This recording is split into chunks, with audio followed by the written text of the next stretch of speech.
todos que nos acompanham nessa sexta-feira, através da Rádio Senado, da TV Senado, agradecendo a todos que nos ajudaram a trabalhar e a produzir aqui.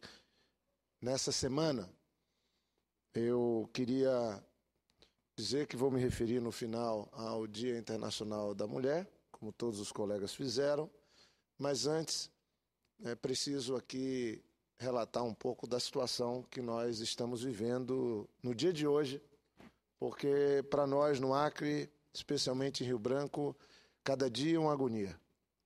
Mas há 30 horas o Rio Acre começou a baixar, felizmente, e o rio cedo hoje, no horário do Acre, que são 2 horas a menos que aqui, ele estava na cota de 18 metros, 40 centímetros a menos do que tinha alcançado há um dia e meio atrás.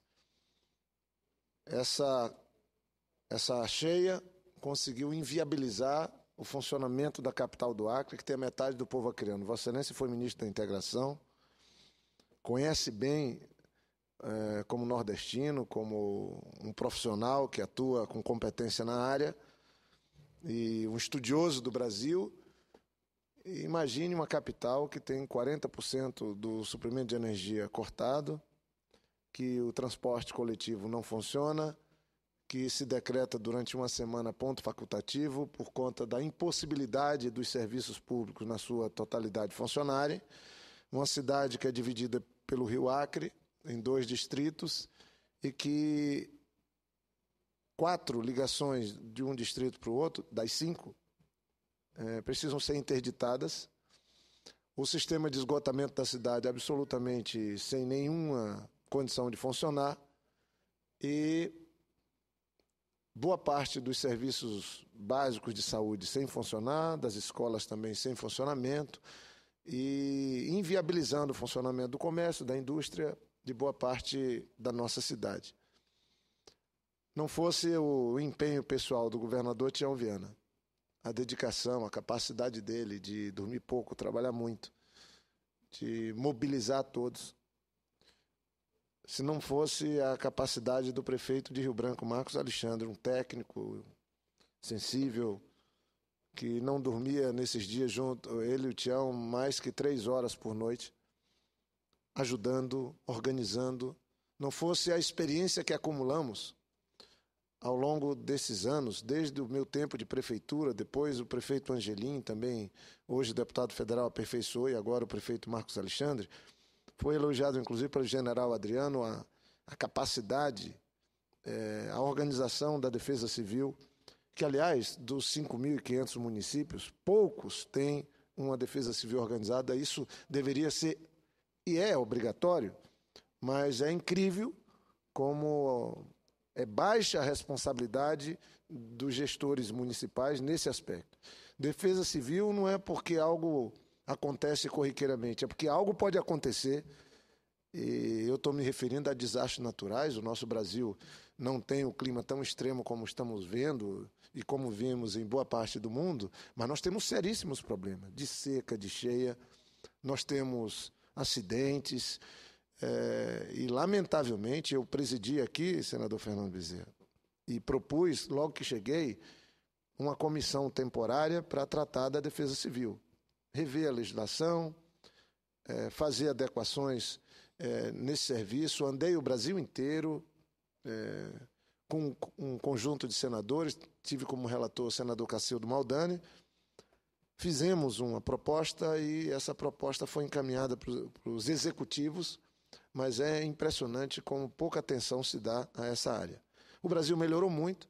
Hoje, com a alteração que tivemos da sua época de ministro para cá, agora não é mais necessário o reconhecimento nem da situação de emergência, nem do estado de calamidade. Aliás, o pessoal não consegue nem diferenciar isso para que a ajuda, o socorro possa chegar. Agora não. Agora, tendo a situação configurada no município, a ajuda chega. Depois se completa a burocracia de publicação em diário oficial, porque isso é óbvio. Imagine que antes o Brasil só podia encaminhar recursos e ajuda depois de reconhecida a situação de emergência ou estado de calamidade. Isso foi uma conquista importante. Hoje eu diria que o orçamento melhorou um pouco, mas é ainda muito, muito pequena o recurso destinado para a defesa civil no país. Mas também já temos hoje em dia registro de preço, pregão realizado, já é possível fazer a entrega. Isso temos que elogiar o que melhorou. Mas acho que o que não melhorou ainda é algo que as Nações Unidas trabalham. Dados das Nações Unidas falam que de cada R$1 aplicado, ou cada $1 aplicado na prevenção, são 7 que se deixa de gastar na reconstrução. E nós, teimosamente, não investimos quase nada na prevenção. A ONU criou um setor para trabalhar esse tema. Nós criamos o FUNCAP, um fundo, mas o nosso fundo, isso foi um equívoco naquela legislação, no final do ano de 2010, porque a intenção era, para cada R$1 que um governador ou um prefeito venha pôr na conta para reconstruir, o governo federal põe 3. Nenhum prefeito, nenhum governador aderiu. Eu lembro, o próprio governador de São Paulo disse, não, eu não vou aderir. Eu andando o Brasil inteiro, e a razão era uma só, a mesma. É que é muito caro a reconstrução, e mesmo numa proporção de 1:3, não compensa para o município e para os estados. E eles falavam, nós aceitamos 1:1 se for na prevenção. Então imagine a todos que me acompanham. Então, os recursos da prevenção, eles são mais eficientes, se pode evitar gastos incalculáveis, mas nós não temos essa prática da prevenção e não temos também uma boa política da reconstrução. Lembro do episódio, já em vários lugares do mundo, mas o caso japonês do tsunami. A reconstrução, caríssima, foi feita num prazo relâmpago. Impressionante como rapidamente aquele país consegue se levantar, todos unidos, depois de um desastre como foi aquele em decorrência de um tsunami que atingiu uma central hidrelétrica nuclear, uma central nuclear. Então, senhores senadores, senhora presidenta Ana Amélia, eu queria daqui agradecer a contribuição da presidenta Dilma, através do ministro Gilberto Occhi, que é do partido de Vossa Excelência. Ele ficou 2 dias em Rio Branco, saiu ontem de lá. O coordenador da Defesa Civil Nacional, o general Adriano, também esteve junto com a equipe do Ministério das Cidades, Ministério da Integração, da Defesa Civil, da Caixa Econômica, do Banco do Brasil, do Banco da Amazônia, todos trabalhando. Eu estou fazendo contato com a direção do BN10, a pedido do governador Tião Viana. Estou solicitando ao ministro Aloysio Mercadante, hoje devo ter um outro contato com ele, para que possa regulamentar, através, inclusive, de uma próxima medida provisória que venha para casa, as condições para que possamos socorrer o setor privado acreano, os empresários, o comércio, que foi danificado de tal maneira que agora corre risco. Muitas empresas vão ter dificuldade de seguirem funcionando. Isso em Brasileia, onde nós tivemos uma situação típica de calamidade pública, em parte de Chapuri e em Rio Branco. O prefeito Marcos Alexandre ontem conversava comigo, ele está alterando o decreto e pondo sua abrangência de calamidade em todo o município do Acre, de Rio Branco, por conta do que ocorreu na área rural. Os produtores perderam tudo.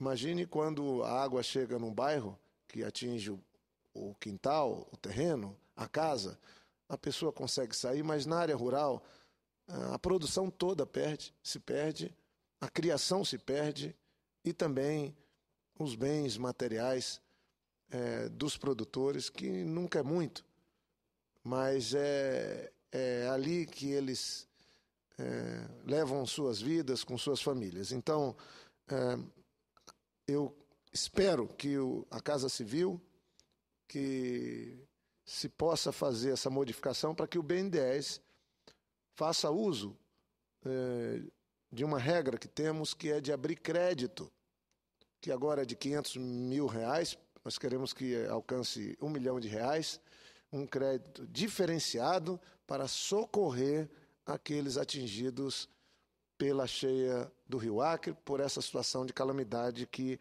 a capital dos acreanos enfrenta. É muito importante essa ajuda e nós agora estamos, ontem eu falava à tarde com o ministro Gilberto Occhi, pedindo que imediatamente chegue a Rio Branco todo um conjunto de kits para limpeza que a Defesa Civil tem, porque nós vamos começar, já estamos começando em algumas casas, essa etapa.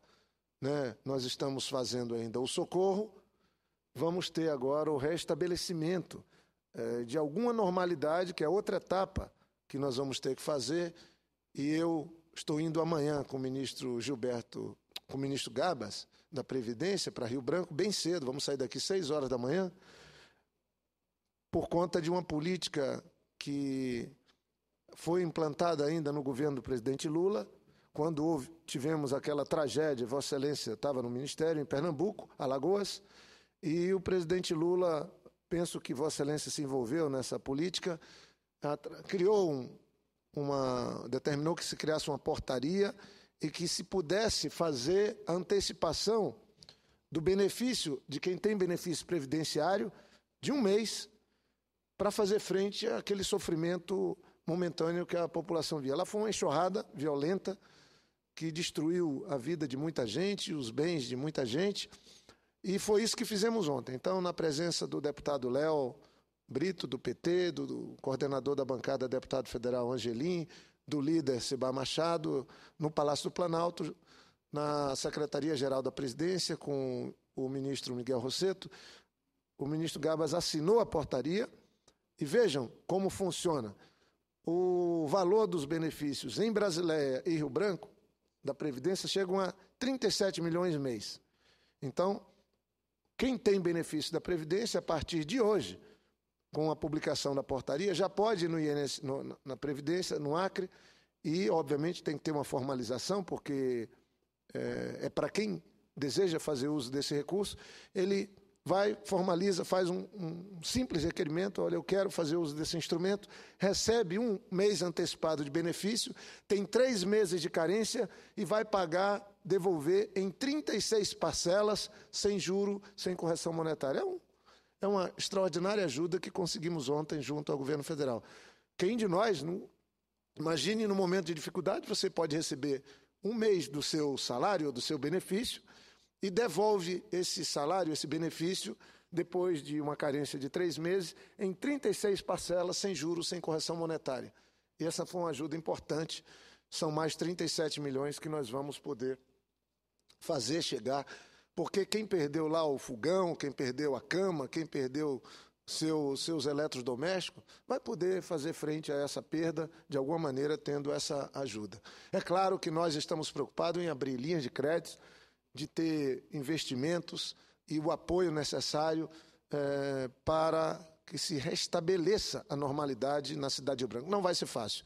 Eu, amanhã, chegando em Rio Branco, como técnico, como ex-prefeito, ex-governador, cada um está ajudando aqui, é como senador, mas lá como técnico, como morador da cidade, como atingido pela cheia do Rio Acre, que minha família também foi atingida, eu vou estar reunindo amanhã um grupo de técnicos coordenados pelo ex-secretário de Planejamento do meu governo e também na Prefeitura, Gilberto Siqueira, que é um dos mais, para mim, um dos grandes técnicos desse país. Ele vai comigo no voo e vai coordenar um programa com técnicos para começar a trabalhar a proposta de reconstrução de Rio Branco, da parte atingida. Nós vamos trabalhar pessoalmente, usando a nossa experiência, para apresentar uma proposta para o prefeito, para o governador Tião Viana, de reconstrução da cidade de Rio Branco. Então, é onde eu posso ser mais útil.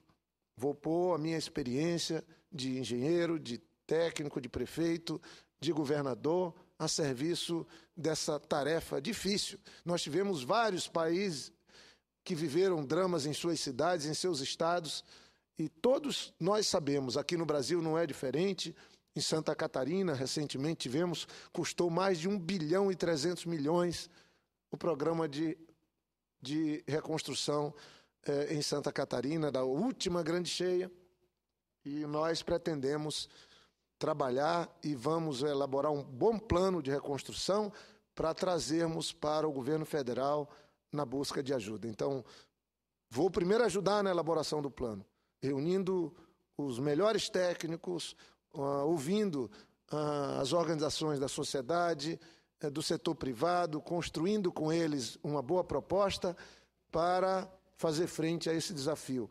Rio Branco, boa parte da minha cidade, onde nasci, virou fundo de rio. Os bairros viraram fundo de rio. Onde tinha rua, não se tem mais rua. Você tem um amontoado de areia, de lama. Onde você tinha saneamento básico, você não tem mais saneamento. Onde tinha uma casa, não tem mais a casa. Enfim, uma situação, o rio passou por cima das cidades. Ocorreu em Brasileia, em Chapuri, 4 cheias em Tarauacá, agora estamos vivendo uma cheia em Sena Madureira, mas a situação de Rio Branco é a mais grave pela quantidade de gente atingida. Quase 100 mil pessoas ficaram diretamente atingidas com a cheia, boa parte delas. Às vezes eu vejo na televisão, tem 9 mil pessoas num abrigo no Parque de Exposição, tem 9 mil pessoas, mas são 2 mil famílias, mas tem 26 abrigos em Rio Branco e a grande maioria das pessoas não foram para abrigo, foram para a casa do parente. Ficaram na casa de um amigo ou de um parente. É com satisfação que eu ouço o senador Fernando Bezerra, ex-ministro da Integração, e um grande conhecedor de problemas como esse que eu estou falando, de calamidade que vive a cidade de Rio Branco. Senador Jorge Viana, eu queria trazer aqui a minha palavra de solidariedade, primeiro, a todas as famílias atingidas nesta que está sendo considerada como a maior cheia da história do estado do Acre e da cidade de Rio Branco. A solidariedade a toda a população do Acre. Quero também trazer o meu abraço ao governador Tião Viana.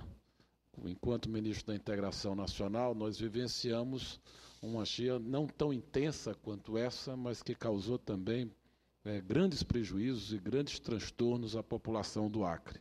Eu tenho plena confiança que o governador Tião Viana é um homem de fé, de esperança, de luta e de trabalho, porque naquele momento que eu vivenciei como ministro da Integração Nacional, daquela dor, daquele sofrimento, se construiu, se eu não me engano, o maior projeto habitacional da história do Rio Branco, através de uma visão clara dele, com o apoio da Prefeitura de Rio Branco, com o apoio do governo federal. Chama Cidade do Povo. A Cidade do Povo. Está em construção. Está em construção. Ainda bem que está em construção. Esse projeto que visa retirar as famílias, sobretudo das áreas de risco, que precisa contar, portanto, com o apoio do governo federal para a sua plena consecução. Portanto, receba a nossa solidariedade e nos colocamos também à disposição para a sua luta aqui desde Brasília, na orientação, no planejamento das ações, na busca do apoio do governo federal nas mais diversas áreas para se dar início a essa reconstrução importante para refazer a vida de milhares de pessoas do seu estado. Muito obrigado, senador, ministro Fernando Bezerra. Eu queria, inclusive, fazer um convite a Vossa Excelência. Eu apresentei uma proposta aqui de criar uma comissão do Senado Federal, que é a Casa da Federação, que certamente vai envolver meu colega Gladson e o Sérgio Petecão, que são senadores, e mais 2 senadores, para que, passando esse período, se faça uma missão oficial do Senado Federal, para que se tenha um relatório do Senado Federal sobre os danos vividos por esses municípios. E eu queria convidar, nós vamos convidar 2 colegas senadores e ficaríamos muito honrados de poder contar com o ex-ministro da Integração, que conhece dessa matéria, que pode nos ajudar muito numa visita, que será de 2 dias a Rio Branco, a Brasileia, Chapuri, e nós poderíamos, com base nisso, fazer um relatório, como queremos, para reforçar as ações tanto das prefeituras, de Brasileia, de Chapuri, de Rio Branco e certamente de Tarauacá, e também do governo do estado, para se somar, muito provavelmente, aos documentos que virão a partir do trabalho técnico, tanto do governo quanto da Prefeitura de Rio Branco, para solicitar um apoio mais substancial na reconstrução de nossas cidades por parte do governo federal. Eu já faço aqui de público um convite e gostaria muito de poder contar com a colaboração de Vossa Excelência. Federal ao Estado do Acre. Muito obrigado, porque eu acho que isso é importante. Normalmente, quando tem uma situação de calamidade dessa, alguns tentam tirar algum proveito. Nós não queremos tirar proveito nenhum. Nós queremos apenas, com capacidade técnica, com decisão política, dar a devida atenção àqueles que são vítimas do maior desastre ambiental da história do Acre, que foi esse desastre natural da cheia do rio Acre. Então, fica aqui também, como Vossa Excelência disse, a presidenta determinou, eu falei com a presidente da Caixa ontem, Miriam Belchior, a presidenta determinou, o ministro Gilberto Occhi ajudou muito, o ministro Kassab tem procurado dar sua contribuição para que ainda esta semana, hoje, deve estar saindo a listagem final para que 900 famílias que estão nos abrigos possam ir direto para um conjunto de casas que estão prontas na Cidade do Povo, que é parte do Minha Casa Minha Vida, que foram feitas para tirar famílias de áreas baixas, para evitar danos e desastres. Então, lá está se praticando uma política que deveria ser uma referência para o Brasil. Tirar as famílias da área... Isso é prevenção das áreas de risco. Tirar as famílias das áreas baixas. Mas nós somos moradores da beira do rio, então as nossas cidades estão na beira do rio. Não se pensou lá atrás dessa maneira. Aliás, as cidades iam sendo construídas na margem do rio porque não se tinha carro, não se tinha nenhum veículo e o transporte de mercadoria era feito nas costas e o quanto mais perto do rio, que era a estrada, o aeroporto, era tudo, tanto melhor. Eu conto só um episódio que no Vale do Itajaí, salvo engano, quando eu fiz essas missões da Defesa Civil no ano de 2011, todos nós conhecemos os desastres naturais que ocorrem em Santa Catarina, com a cheia daqueles rios, não é? E andando lá, diz que logo que vieram os imigrantes europeus para ocupar aquela região tão bonita, eles chegaram lá e aquele rio maravilhoso, aquele vale fantástico, e olharam e falaram, mas o que é que aqueles índios estão fazendo lá em cima da montanha, da serra, tão alta? Esse pessoal não gosta de produzir, não gosta de trabalhar, porque aqui embaixo é que está o bom. Tem água, tem um vale fértil. Quando veio a primeira cheia, a primeira alagação que destruiu tudo, eles entenderam porque que os índios estavam lá em cima e não lá embaixo no vale, porque conhecem bem, se relacionam bem com a natureza, respeitam a natureza. De alguma maneira, a gente vai sempre agredindo a natureza, vai agredindo, e o que nós estamos tendo. O que está ocorrendo no Acre é nada mais, nada menos que um sinal concreto, não vejo outra saída, que mudança climática. Nós estamos tendo uma mudança no clima. O que está tendo no Sudeste brasileiro, aqui de seca, pode estar diretamente associado. O que é que aconteceu aqui no Sudeste? Só tem 6% da floresta. Quantas mil nascentes foram destruídas aqui na região de Minas, Rio de Janeiro, São Paulo e Espírito Santo? Quantas mil nascentes? Na Serra do Mar, quantas mil nascentes foram destruídas na nascente do Rio São Francisco, que agora sofre uma ameaça? Não duvido, e acho que também o desmatamento que tivemos ao longo de todo o Vale do Rio Acre colabora, porque a água chega mais rápida ao rio, ele transborda mais facilmente. Isso são ações humanas impensadas ou não programadas que agridem a natureza e vem uma resposta forte. E agora está vindo a pior delas, que é uma alteração na temperatura do planeta que faz e vai fazer. Essa cheia é um ponto fora da curva. Certamente nós saímos daquele nível de cheias que iam até uma certa cota e depois baixavam. Então, eu concluo agradecendo também a presidenta e dizendo que, felizmente, nós temos um governador como Tião Viana à frente do povo do Acre, senão a tragédia seria ainda maior. E, felizmente, nós temos em Rio Branco um prefeito como Marcos Alexandre. Mas eu queria encerrar, então, senhora presidenta, dizendo que no dia 8, próximo agora, nós temos o Dia Internacional da Mulher. E eu só queria lembrar aqui, para quem nos assiste, e eu tenho o privilégio de estar falando com uma mulher, uma grande senadora, a senadora Ana Amélia presidindo. Vejam só, tem um debate sobre a origem do Dia Internacional da Mulher, mas eu vou me prender a uma das vertentes que fala de um problema em Nova York em 1857. 1857, desenvolvendo atividades numa produção, mulheres pararam o trabalho em busca de direitos. Vejam, elas trabalhavam 16 horas. Imagine o que é uma mãe, uma mulher, trabalhar 16 horas e elas queriam diminuir essa carga horária. Ganhavam menos que os homens. Então eu fico pensando, a gente que hoje faz o inverso, né? 8 horas de trabalho e o descanso bem maior. Imagine uma mãe, uma mulher, uma menina que seja, uma jovem, trabalhar 16 horas seguidas por dia. Era assim que acontecia em 1857. E as mulheres começaram a dar um grito por liberdade, por justiça. Depois, até deve ter ajudado na base da Revolução Russa, em 1917, ainda na Primeira Guerra Mundial, na Rússia também um movimento de mulheres por direito, né, querendo deixarem de ser exploradas. E isso ganhou o mundo, essas histórias ganharam o mundo, e a ONU, em 1977, ela instituiu o Ano Internacional da Mulher. Desculpa, em 1975. Em 1977, instituiu o Dia Internacional da Mulher e trouxe para nós todos um dia que nós vamos falar assim, todo dia tem que ser o Dia Internacional. É verdade, mas nós, seres humanos, ainda temos tantas falhas, não superamos tantos problemas que nós precisamos, às vezes, de um relógio, de um despertador para dizer, olha, o que vocês estão fazendo? Essa semana mesmo, aqui nós votamos matérias importantes, eu cumprimento o presidente Renan, eu estava aqui também presidindo a sessão, nós votamos algo que parece pouca coisa, mas até o prêmio, o prêmio que nós demos aqui para valorizar, Berta Lutz, para valorizar quem faz alguma política em defesa dos direitos das mulheres, ele excluía os homens. Então, nós estamos fazendo uma coisa. Alteramos para que os homens também, que lutam pelos direitos das mulheres, pela igualdade, possam também receber. São pequenas coisas. Mas nós aqui adotamos algo. Pense, o Brasil, aconteceu comigo.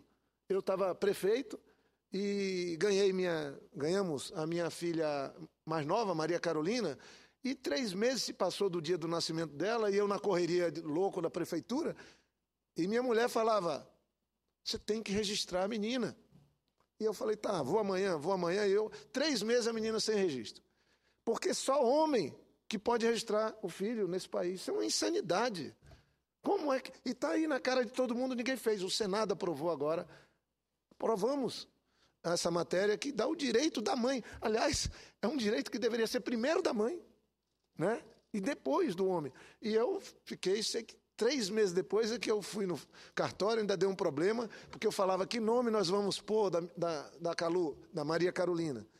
Aí a mãe dela ficou numa dúvida comigo, e ela não sabia direito ainda que nomes ia pôr, e eu fiz algo que minha filha até hoje fica para mim, pai, por que tu fez isso comigo? Eu falei, então tá bom, na correria, na pressa, para voltar para a prefeitura, eu falei, vamos pôr o nome então. O nome dela vai ser Maria Carolina, ótimo. Aí eu pus Maria Carolina Costa Brilhante Viana Macedo Neves, porque na dúvida entre qual o nome que ia ficar o sobrenome, eu botei todos os nomes da mãe e meu.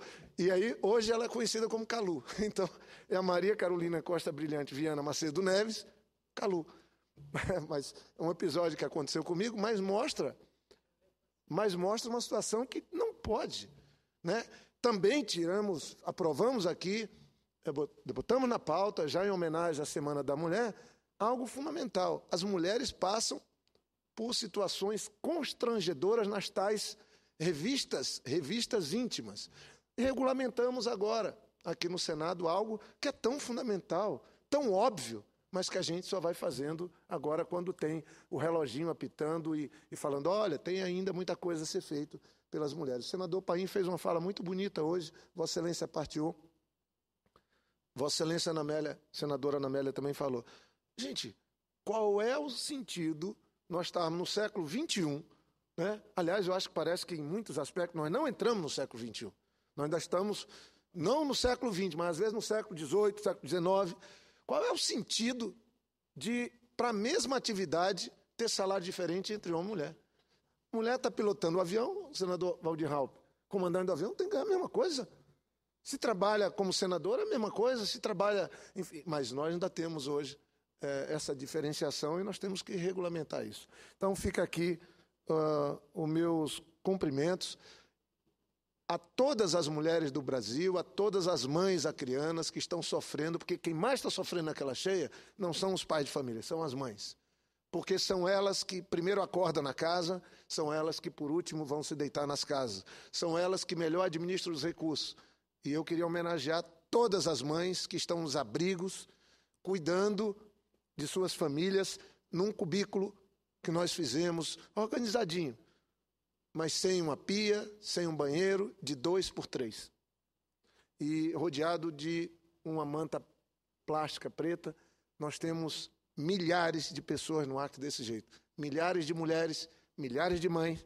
E eu queria, nesse 8 de março, que se aproxima, homenagear todas. E deixar aqui também, por uma questão de justiça, cumprimentar a presidenta Dilma, que é uma mãe, avó, uma lutadora que preside o nosso país, que enfrenta toda a sorte de dificuldade desse momento, mas queira Deus que ela tenha a força que só as mulheres têm para enfrentar momentos de dificuldade, para nos ajudar a pôr esse país no caminho do crescimento novamente, da inflação baixa, do pleno emprego e da retomada dos investimentos. Esse é o desejo que eu tenho e quero aqui cumprimentar também as brasileiras todas através da nossa presidenta. E não posso, como senador, deixar de encerrar cumprimentando as minhas colegas senadoras, na pessoa de Vossa Excelência, senadora Ana Amélia. Nesse aspecto, o Brasil inteiro pode ficar certo. Tem senadoras de todos os partidos, mas estão sempre juntas, lutando aqui para que possa prevalecer no Senado, mesmo elas sendo apenas 12, salvo engano, são 12, acho que 12 senadoras ou 12% senadoras, prevalecer o direito, a voz e a luta das mulheres brasileiras aqui. Então, parabéns pelo dia 8, que se aproxima, e agradeço a Vossa Excelência a oportunidade que me deu de estender a minha fala, e do senador Fernando Bezerra também, nessa sexta-feira aqui pela manhã na tribuna do Senado. Muito obrigado. Senadora Jorge Viana, em nome das senadoras em primeiro lugar e especialmente em nome das mulheres acrianas também, eu queria me solidarizar com Vossa Excelência, porque são elas que estão enfrentando, eu diria assim, com muito mais sacrifício, todo esse dilema que é o sofrimento de perder. Quando a gente vê a imagem das mulheres chorando,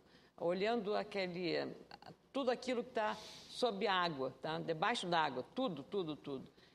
Chorando dizer que o prejuízo é incalculável. A sua geladeira que perdeu, a cama, o sofá, o fogão, tudo, sabe? Então, só uma dona de casa avalia também mais a extensão deste drama, desse sofrimento e desse prejuízo. Tomara que não haja nenhuma vítima fatal, nada, apenas a perda material, que já é extremamente lamentável. Então, parabéns a Vossa Excelência pelo pronunciamento e obrigada pela homenagem às mulheres. Eu convido para